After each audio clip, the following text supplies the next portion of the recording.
Good morning student. आज हम कक्षा 11 में अकाउंट सब्जेक्ट में क्वेश्चन नंबर 12 रोज नामचा चैप्टर है, उसमें क्वेश्चन नंबर 12 हम देखेंगे। ये 12 नंबर का जो क्वेश्चन है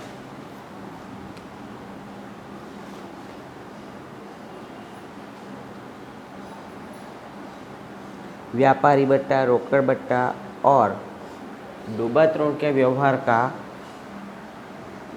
रोजनामचा है। मैंने आपको पहले बताया था कि व्यापारी बट्टा जो है उसका लेखा नहीं होता है, उसकी सिर्फ गिनती होती है। रोकड़ बट्टा उसका लेखा भी होता है, उसकी गिनती भी होती है। इसके बाद डूबत ऋण जो है वो धंधा का नुकसान है तो उसको उधार किया जाता है, बराबर। अब हम व्यवहार की शुरुआत करते हैं। तो निम्नलिखित व्यवहारों का परमेश्वर की बही में रोजनामचा लिखिए। क्वेश्चन नंबर 12 हमने हेडिंग लिखा है कि परमेश्वर की बही में रोजनामचा, कोष्टक बनाया, तारीख, विवरण, खाता बही पृष्ठ, उधार और जमा।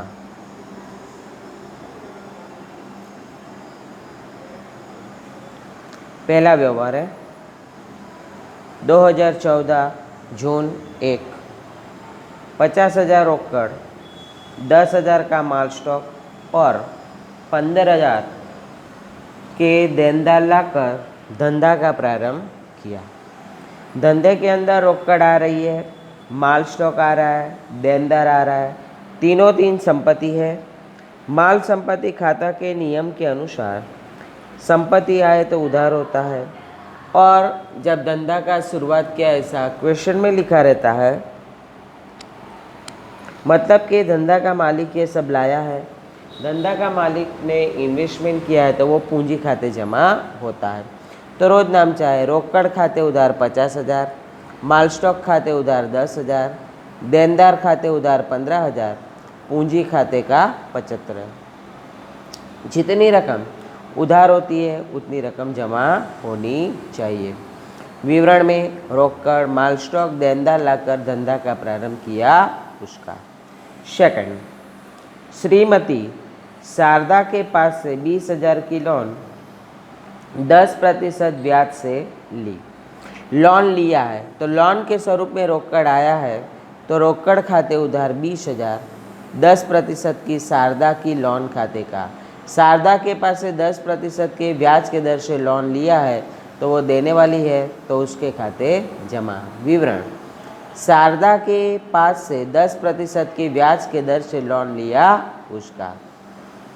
3 तारीख, रामेश्वर स्टोर में से 8,000 का माल 10% व्यापारी बट्टा से खरीदा है। खरीदी हमेशा उधार होता है, तो रोजनामचा है खरीद खाते उधार रामेश्वर स्टोर्स खाते का।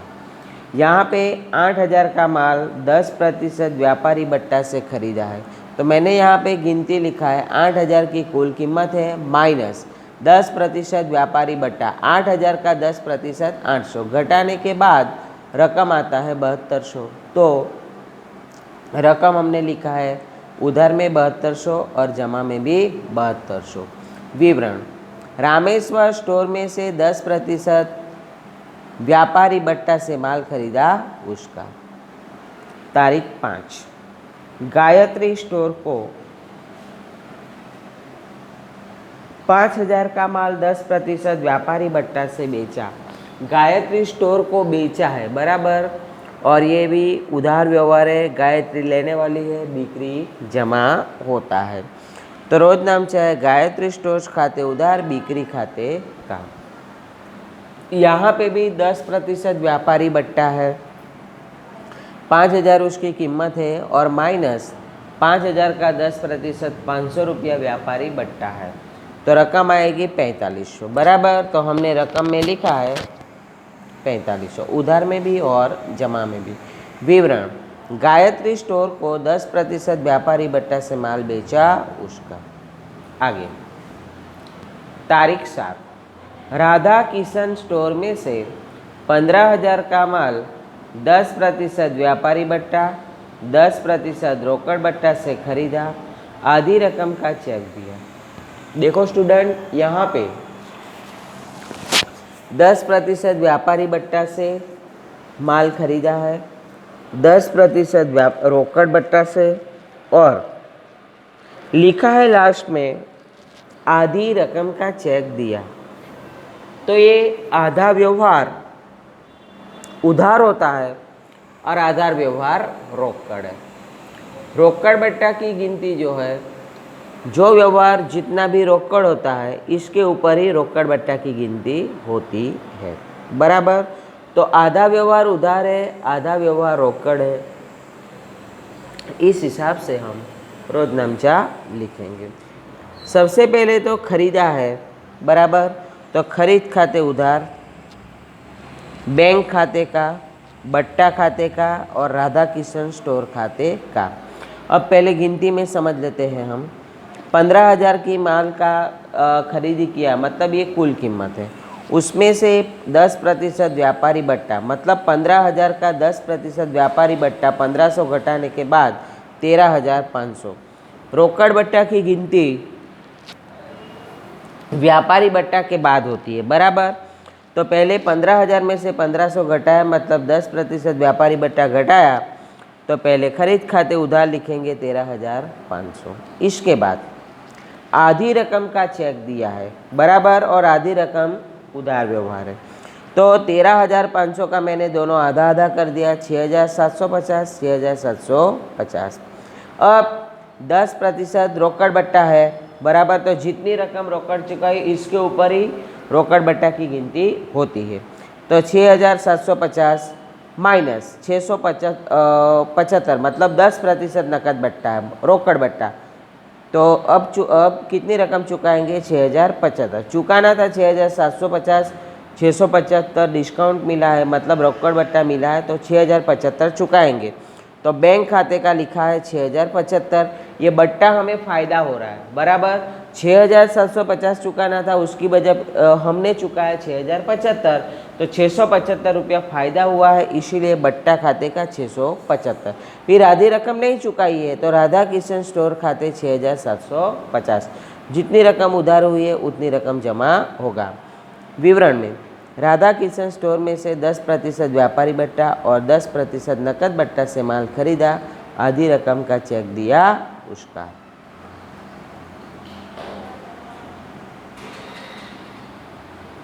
तारीख 10, विभूति के पास से 5,000 का माल भेजने का ऑर्डर मिला। ऑर्डर मिला है, ऑर्डर दिया हो, ऑर्डर मिला हो, तो उसका लेखा नहीं होता, क्योंकि ये गैर आर्थिक व्यवहार है। गैर आर्थिक व्यवहार है, प्रविष्टियाँ उसकी नहीं होंगी। तारीख 12, विभूति के ऑर्डर के अनुसार का माल 10% व्यापारी बट्टा से भेजा, लारी भाड़ा के 50 नकद चुकाए। यहाँ पे मैंने संयुक्त रोजनामचा नहीं लिखा है, दोनों अलग अलग लिखा है। तो 12 में नंबर 1, विभूति ने 5,000 का माल का ऑर्डर दिया था, तो उसको ऑर्डर के अनुसार हमने माल भेज दिया। कैसे भेजा? 10% व्यापारी बट्टा से भेजा। तो पहले तो भेज दिया, उसका रोजनामचा हम देखेंगे। विभूति खाते उधार, बिक्री खाते का 5,000 का उसने ऑर्डर दिया था, तो 5,000 कुल कीमत माइनस 500 रुपया व्यापारी बट्टा, मतलब 10% व्यापारी बट्टा, तो हुआ कितना? 4,500। रकम में लिखा हमने 4,500। विवरण में विभूति को ऑर्डर के अनुसार 10% व्यापारी बट्टा से माल भेजा उसका। इसके बाद उसका दूसरा, लारी भाड़ा चुकाया है, तो रोजनामचा है, लारी भाड़ा चुकाया, लारी भाड़ा खर्च है, तो लारी भाड़ा खाते उधार 50 रुपया, रोकड़ खाते का 50 रुपया। विवरण, लारी भाड़ा रोकड़ चुकाया उसका। तारीख 15, विभूति दिवालिया घोषित होने पर 300 डूबत ऋण हुई, बाकी की रकम का चेक मिला। विभूति के पास से हमें 4500 रुपया लेना था, बराबर। 4500 में 300 रुपया डूबत ऋण हुआ, मतलब कि दिवालिया घोषित हो गया। डूबत ऋण हुआ मतलब कि उसके पास से अब हमें मिलने वाला नहीं है, बराबर। तो उसको डूबत ऋण खाते उधार किया जाता है। डूबत ऋण धंधा का नुकसान है। और बाकी मतलब कि 4200 रुपये का हमें चेक मिला। चेक कहाँ जाएगा? बैंक में जाएगा। तो बैंक खाते उधार 4200, डूबत ऋण नुकसान है तो डूबत ऋण खाते उधार 300, विभूति खाते का 4500। विवरण में विभूति दिवालिया घोषित हुई, डूबत ऋण हुआ, शेष रकम का चेक मिला उसका। तारीख 16। अनुपम के 1050 के बाकी लेना पेटे 1000 का चेक देकर हिसाब चुकते किया। अनुपम को 1050 देना था, बराबर। 1050 के बदले हम उसको 1000 दे रहे हैं, मतलब 50 रुपये का फ़ायदा हुआ। जब फ़ायदा होता है तो उसको बट्टा खाते जमा किया जाता है अथवा तो कसर खाते जमा किया जाता है। तो अनुपम खाते उधार 1050, 50 रुपया कसर हुआ है तो कसर खाते का 50, मतलब ये फ़ायदा हो रहा है। बैंक खाते का 1000। विवरण में लिखेंगे अनुपम के बाकी लेना पेटे हिसाब चुकते किया उसका। ईमानदार के पास से अपलिखित डूबत ऋण के नकद वापस मिले। यहाँ पे ईमानदार देने वाला है, बराबर। और हमने जो पहले डूबत ऋण अपलिखित किया उसका हमें मिला है।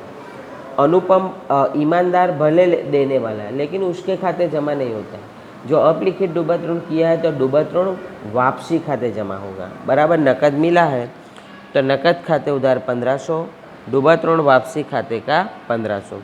विवरण अपलिखित डूबत ऋण का वापस मिला उसका। इसके बाद कुल योग है 1,31,800।